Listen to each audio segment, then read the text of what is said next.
Binigyang diin ni South Cotabato Governor Reynaldo Tamayo Jr.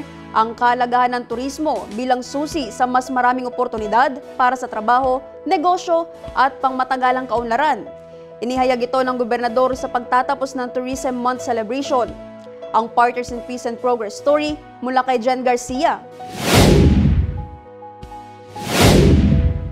Idinaos ang makulay na pagtatapos ng Tourism Month celebration ng lalawigan ng South Cotabato kung saan tampok ang mga tanawin, pagkain, kultura, tradisyon at talento ng mga South Cotabateño.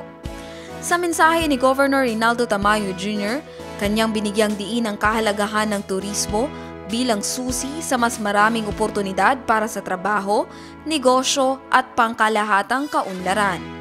Ang selebrasyon ay nagsilbing pagpapatibay sa pangako ng pamahalaang panlalawigan na lalo pang itaguyod ang turismo ng South Cotabato bilang puwersa para sa pagkakaisa at pag-unlad. Jen Garcia, iMinds, Philippines.